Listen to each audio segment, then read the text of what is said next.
Hello friends, എല്ലാവർക്കും good morning. അപ്പോൾ വിവാഹിതരായാലിൻ്റെ super hit വിശേഷത്തിലേക്ക് എല്ലാവർക്കും സ്വാഗതം. അങ്ങനെ നമ്മുടെ ഭൂമിയെ അച്ഛൻ ഡ്രൈവിംഗ് പഠിപ്പിക്കുക. ആ സമയത്ത് മോളെ, നീ എങ്ങോട്ടായി സ്റ്റിയറിംഗ് തിരിക്കുന്ന, സ്റ്റിയറിംഗ് നേരെ പിടിക്കുക എന്നൊക്കെ പറഞ്ഞുകൊണ്ട് ഓരോ ഉപദേശങ്ങൾ കൊടുക്കുകയാണ്. പക്ഷെ അപ്പോഴാണ് എതിർവശത്ത് നിന്ന് ഒരു വണ്ടി വരുന്നത്. ഇത് കണ്ട ഉടനെ തന്നെ ഭൂമി ആകെ പേടിച്ചു പോവുകയാണ്. അപ്പോൾ ഭൂമി അയ്യോ അച്ഛാ എന്നും പറഞ്ഞുകൊണ്ട്, പക്ഷേ ശരിയായ ദിശയിൽ കൂടി തന്നെ മറ്റേ വണ്ടി പോയി. അതുകൊണ്ട് തന്നെ ഇടിച്ചുമില്ല. അപ്പോൾ ആ ഒരു സ്മൂത്തിൽ വണ്ടി അങ്ങോട്ട് പോവുകയാണ്. എന്താ മോളെ നീ കാണിക്കുന്ന അച്ഛാ? എൻ്റെ ദൈവമേ, ഞാനാകെ പേടിച്ച് പോയച്ചാ. അങ്ങനെ പേടിച്ച് ശരിയാവോ? അങ്ങനെ പിറ്റേ ദിവസം ഡ്രൈവിങ് പഠിപ്പിക്കുക. അങ്ങനെ പഠിപ്പിച്ച് ഏകദേശം കുറച്ച് ലെവലിലെത്തി. അങ്ങനെ നമ്മുടെ ഭൂമിയാണെങ്കിൽ അയ്യോ എന്ന് പറഞ്ഞുകൊണ്ട് രണ്ടുപേരും റോഡ് ക്രോസ് ചെയ്യായിരുന്നു. ആ സമയത്താണ് ഭൂമി വണ്ടിയും കൊണ്ട് പോയത്. പെട്ടെന്ന് വണ്ടി നിന്ന് പോവുകയും ചെയ്തു. ഈ യാത്രക്കാരാണെങ്കിൽ പേടിച്ച് വിറച്ചും പോയി. അമ്മയാണെങ്കിൽ ഭൂമിയെ തന്നെ ഇങ്ങനെ കണ്ണും മിഴിച്ച് നോക്കി നിൽക്കുക. അതായത് ഒരമ്മമ്മ കണ്ണും മിഴിച്ച് ഇങ്ങനെ നോക്കി നിൽക്കുകയാണ്. അമ്മേ ഭാഗ്യം ഇടിച്ചില്ലല്ലോ എന്ന് പറഞ്ഞുകൊണ്ട് മോള് വിളിച്ചുകൊണ്ട് പോവുകയാണ്. അപ്പോൾ അച്യുതൻ പറയാണ്, മോളെ നീ ഡ്രൈവിങ് പഠിച്ചല്ലോ, കൊള്ളാം. അയ്യോ എൻ്റെ പൊന്നച്ചാ, ഞാൻ ഡ്രൈവിങ് പഠിച്ചതല്ല, ഈ CCTV നിന്നു പോയതാണ്. അല്ലായിരുന്നെങ്കിലേ ഇപ്പം അവരുടെ ഗതി പോലെ തന്നെ ആയിരുന്നു എന്നെ അച്ഛാ. ഇത് നിന്ന് പോയത് അതെ, ഞാൻ കാണിച്ചു തരാം, ഇനി സ്റ്റാർട്ടാവില്ല എന്ന് പറഞ്ഞുകൊണ്ട് സ്റ്റാർട്ട് ചെയ്യാൻ നോക്കുക. സ്റ്റാർട്ടാവുന്നില്ല. അപ്പോൾ അശ്വത്തിനാണെങ്കിൽ ഏതായാലും മോളെ രക്ഷപ്പെട്ടു.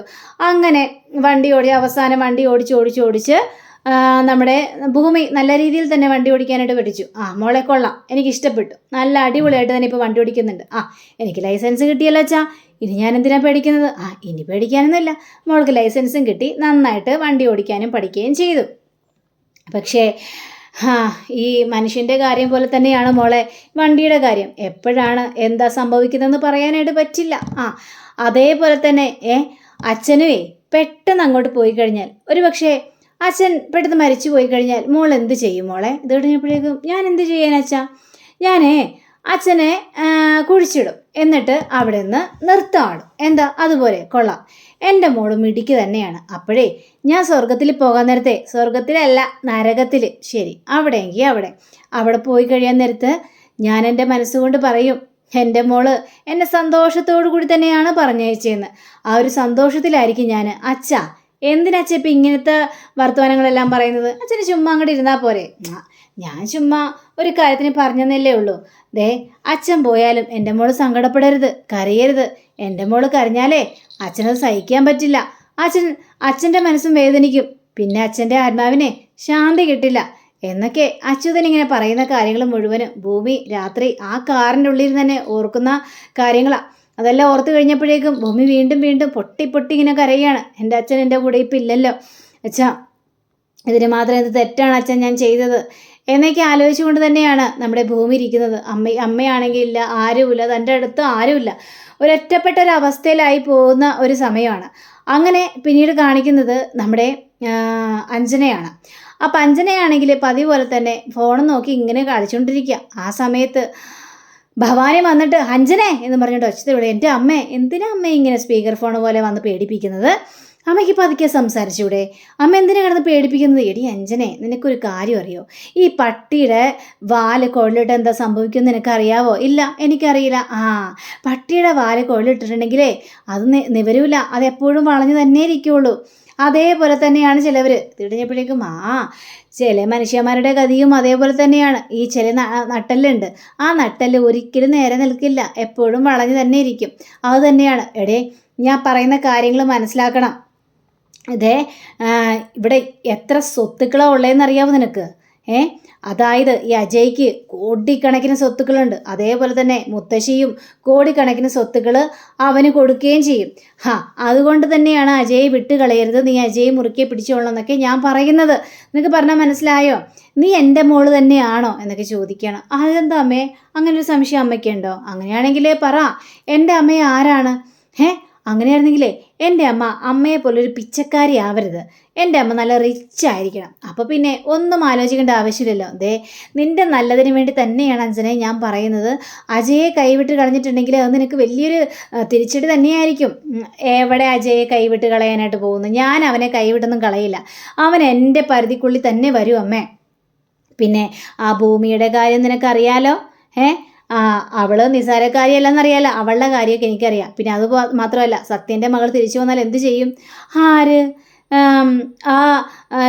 ഇവളോ അവളൊന്നും തിരിച്ചു വരാനായിട്ട് പോകുന്നില്ല. അമ്മയ്ക്ക് എന്താ പറ്റിയത്? എടി അവൾ തിരിച്ചു വന്നു കഴിഞ്ഞാൽ നീ പുറത്തായിരിക്കും, അത് നീ ആലോചിക്കണം. അത് ശരിയാണല്ലേ അമ്മ, ഇപ്പം ഞാൻ എന്താ ചെയ്യേണ്ട അമ്മേ? ഞാനിനി ശ്രദ്ധിച്ചോളാം, ഞാനിനി എല്ലാം നല്ല രീതിയിൽ തന്നെ മുന്നോട്ട് കൊണ്ടുപോയിക്കോളാം. അങ്ങനെയാണെങ്കിലേ നീ കരുതിയിരിക്കണം, ഞാനൊരു കാര്യം കാണിച്ചു തരാം എന്ന് പറഞ്ഞുകൊണ്ട് ആ ഒരു ഫോട്ടോ കാണിച്ചു കൊടുക്കുകയാണ് അഞ്ജനയ്ക്ക്. അപ്പം അഞ്ജന ആ ഫോട്ടോ കണ്ടു കഴിഞ്ഞപ്പോഴേക്ക് ഞെട്ടിപ്പോയി. കാരണം അന്ന് അച്ഛനെ ദഹിപ്പിക്കുന്ന ആ സമയത്ത് ഈ ഭൂമി തളർന്ന് വീണ് കഴിഞ്ഞപ്പോഴേക്കും ഭൂമിയെ താങ്ങി പിടിച്ചുകൊണ്ട് നിൽക്കുകയാണ് അജയ്. ആ ഒരു ഫോട്ടോയാണ് ഈ ഭവാനി അഞ്ജനയ്ക്ക് കാണിച്ചു കൊടുക്കുന്നത്. ഇത് കണ്ട് അഞ്ജന ഞെട്ടിപ്പോവാണ്. കണ്ടല്ലോ, ഈ ഭൂമി ഓരോ ദിവസം കഴിയും തോറും അവനിലേക്ക് അടുത്തോണ്ടിരിക്കുകയാണ്. പിന്നെ അജയുടെ മനസ്സ് മാറിയാൽ അറിയാലോ, ഈ ഭൂമിയെ ഈ വീട്ടിലുള്ള എല്ലാവർക്കും ഇഷ്ടമാണ്. അപ്പോൾ അജയ് പറയാണ്, മുത്തശ്ശി എനിക്ക് ഭൂമിയെ കല്യാണം കഴിപ്പിച്ച് തരോ എന്ന് ചോദിച്ചു കഴിഞ്ഞാൽ ഉറപ്പായിട്ടും മുത്തശ്ശി കണ്ണടച്ചുകൊണ്ട് അതിന് സമ്മതിക്കും.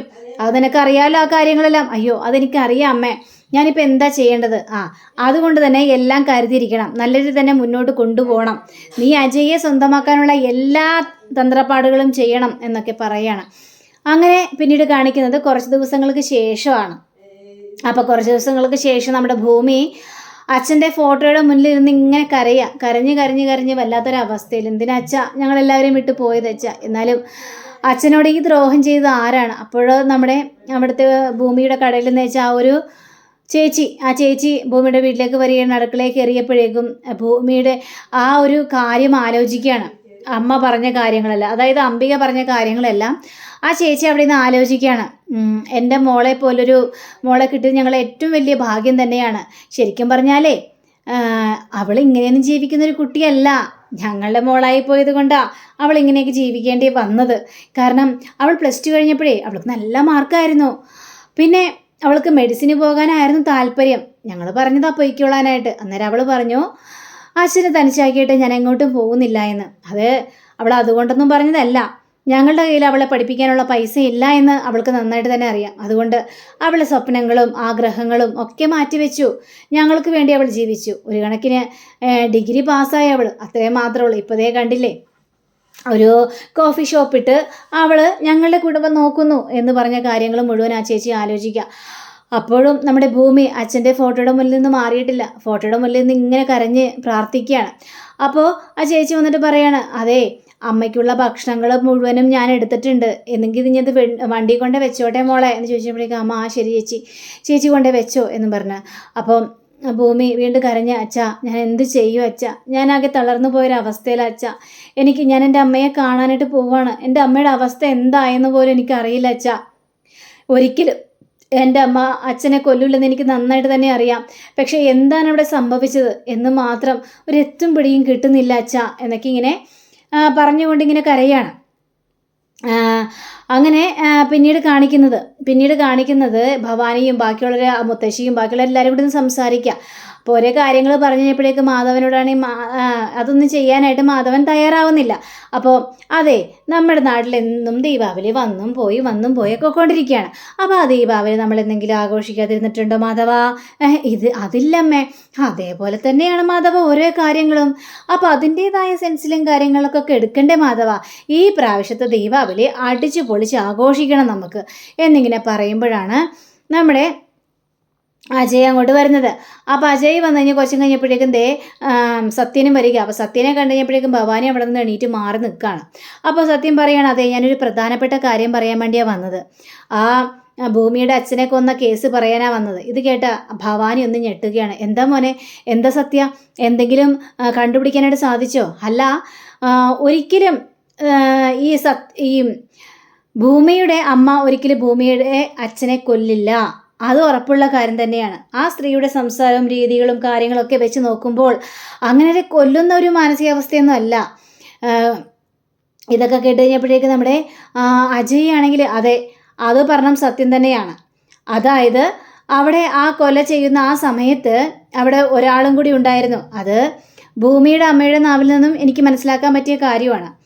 അങ്ങനെ ഭൂമിയുടെ അമ്മയെ ചവിട്ടി താഴെ ഇട്ടു. ആ സമയത്ത് പെട്ടെന്ന് ബോധം വീണപ്പോൾ കണ്ടത് ഈ അച്യുതൻ്റെ പുറകിൽ കത്തി കുത്തുന്നത് ആ രംഗമാണ് കണ്ടത്. പിന്നീട് അത് സഹിക്കാനായിട്ട് പറ്റില്ല.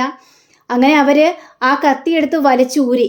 ആ സമയത്താണ് നമ്മളെല്ലാവരും കൂടി അങ്ങോട്ട് കയറി ചെന്നത്. അങ്ങനെയാണ് ഈ അംബികയെ നമ്മളെല്ലാവരും കൂടി സംശയിച്ചത്, ലോക്കപ്പിൽ അടക്കുകയും ചെയ്തത് എന്നൊക്കെ പറയാം. ഇത് കഴിഞ്ഞപ്പോഴേക്കും ആണോ അജയ്, അങ്ങനെയാണോ സംഭവിച്ചത്? അപ്പം അതാരാണെങ്കിലും കണ്ടെത്തണം. പക്ഷേ ഒരിക്കലും ഭൂമിയുടെ അമ്മയ്ക്ക് ഇങ്ങനൊരു കാര്യം ചെയ്യാൻ പറ്റില്ലെന്ന് 100% ഉറപ്പ് തന്നെയാണ്. അപ്പോൾ നമ്മൾ സത്യം പറയാണ് മോനെ, എന്തായാലും വിട്ടുകൊടുക്കാൻ പാടില്ല മോനെ. അതാരാണെങ്കിലും കണ്ടെത്തിയേ മതിയാവുള്ളൂ. ആ കൊലയാളിയെ മുന്നിൽ കൊണ്ടുവരണം. നിനക്കറിയോ, ഞാൻ ഇതേപോലെ വലിയൊരു കേസ് അന്വേഷിക്കുന്ന ആ സമയത്ത് നമ്മുടെ കൂടെ നിൽക്കുന്ന പോലീസുകാർ തന്നെ നമ്മളെ വഴിതിരിച്ച് വിടുന്ന സംഭവങ്ങളായിരുന്നു എൻ്റെ മുന്നിൽ ഉണ്ടായിട്ടുള്ളത്. അങ്ങനെ നമ്മുടെ കൂടെ നിൽക്കുന്നവർ തന്നെ നമ്മളെ ഒറ്റിക്കൊടുക്കുന്ന ആ ഒരു നമ്മുടെ വഴികളെല്ലാം മാറ്റി മാറ്റി വിടുന്ന ആ ഒരു സമയം അതേപോലെ തന്നെ നമ്മുടെ കൂട്ടത്തിലും ഉണ്ടാകും മോനെ. അങ്ങനെ പല ആൾക്കാരും. അതിലൊന്നും നീ തലവെച്ച് കൊടുക്കാൻ നിൽക്കരുത്. നിന്റെ നേർവഴി ഏതാണോ ആ വഴിയിലൂടെ തന്നെ നീ ഈ കേസ് അന്വേഷിക്കണം എന്ന് പറയാം. മുത്തശ്ശിയാണെങ്കിലും അതേ അജയ്, ഈ കേസ് അന്വേഷിക്കണം. യഥാർത്ഥ കൊലയാളിയെ കൺമുന്നിൽ കൊണ്ടുവരണം. എന്നിട്ട് അവന് എത്രയൊക്കെ ശിക്ഷ മേടിച്ചു കൊടുക്കാൻ പറ്റുമോ അത്രയും ശിക്ഷ അവന് മേടിച്ചു കൊടുത്തേ മതിയാവുള്ളൂ എന്ന് മുത്തശ്ശിയും പറയണം. ഇതെല്ലാം കേട്ട ഭവാനി ഒന്ന് സ്റ്റെപ്പിലേക്ക് കയറി അങ്ങനെ ചിരിച്ചപ്പോഴേക്കും പിന്നെ ഇയാൾ കണ്ടുപിടിക്കാൻ പോകുന്നു. 10-22 വർഷം മുമ്പ് ഇയാളുടെ ഭാര്യയെയും മകളെയും കാണാതെ ആയിപ്പോയി. ഇതുവരെ അത് കണ്ടുപിടിക്കാനായിട്ട് ഇയാൾക്ക് സാധിച്ചിട്ടുണ്ടോ? അതെന്തുകൊണ്ടാണെന്നറിയാവോ? ഈ ഭവാനി ഇടപെട്ടത് കൊണ്ടാണ് അയാൾക്ക് ആ കാര്യം കണ്ടുപിടിക്കാൻ പറ്റാത്തത്. ഇനിയും ഈ കേസ് തെളിയിക്കാൻ പറ്റില്ലടോ തനിക്ക് എന്ന് പറയുകയാണ് ഭവാനി. അപ്പോൾ ഈ സമയം തന്നെ നമ്മുടെ ഭൂമിയെ കാണിക്കുകയാണ്. അപ്പോൾ ഭൂമിയുടെ അരികിലേക്ക് ഭൂമിയെ സമാധാനിപ്പിക്കാൻ വേണ്ടി ഭൂമിയുടെ അച്ഛൻ വരികയാണ്. മോളെ എന്നും പറഞ്ഞുകൊണ്ട് അച്ഛ എന്ന് പറഞ്ഞുകൊണ്ട് കെട്ടിപ്പിടിക്കുകയാണ്. എൻ്റെ പൊന്നുമോള്, നീ കരയാണോ? നിന്നെ ഇങ്ങനെ കരയാൻ വേണ്ടിയാണോ ഞാൻ നിന്നെ വളർത്തി വലുതാക്കിയത്? നീ ധൈര്യമുള്ള കുട്ടിയല്ലേ? ഏത് പ്രതിസന്ധിയിലും നീ താങ്ങും തണലുമായിട്ട് നീ നിൽക്കണ്ടേ? അമ്മയ്ക്ക് നീ താങ്ങും തണലായിട്ടുള്ളത് നീ മാത്രമാണ് മോളെ. അതുകൊണ്ട് തന്നെ നീ തളരാൻ പാടില്ല. ഇതിന് പിന്നിൽ ആരാണ് ചെയ്തത് അവരെ കണ്ടെത്തണം നമുക്ക് എന്നിങ്ങനെ പറയുമ്പോൾ, അതെ അച്ഛാ, ഇനി എനിക്ക് വിശ്രമമില്ല അച്ഛാ. എൻ്റെ അമ്മയെ ഞാൻ പുറത്തിറക്കും. ഇതിന് പിന്നിൽ ആരാണോ കളിച്ചത് അവരെ ഞാൻ കൊണ്ടുവരും. അച്ഛൻ്റെ കൊലപാതകി ആരാണോ അവരെ കണ്ടുപിടിക്കാൻ തന്നെയാണ് ഞാൻ ഇനി മുൻകൈയെടുത്ത് ഇറങ്ങിയിരിക്കുന്നത് എന്ന് ഭൂമി പറയാം. അപ്പോൾ അങ്ങനെ കാണിച്ചുകൊണ്ടാണ് നമ്മുടെ ഇന്നത്തെ റിവ്യൂടെ അവസാനിച്ചിരിക്കുന്നത്. അടുത്ത റിവ്യൂവിനെ കാത്തിരിക്കുക, സബ്സ്ക്രൈബ് ചെയ്യുക. എല്ലാവർക്കും നല്ലൊരു ദിനം ആശംസിച്ചുകൊണ്ട് തന്നെ നമസ്കാരം. Thank you. ബൈ.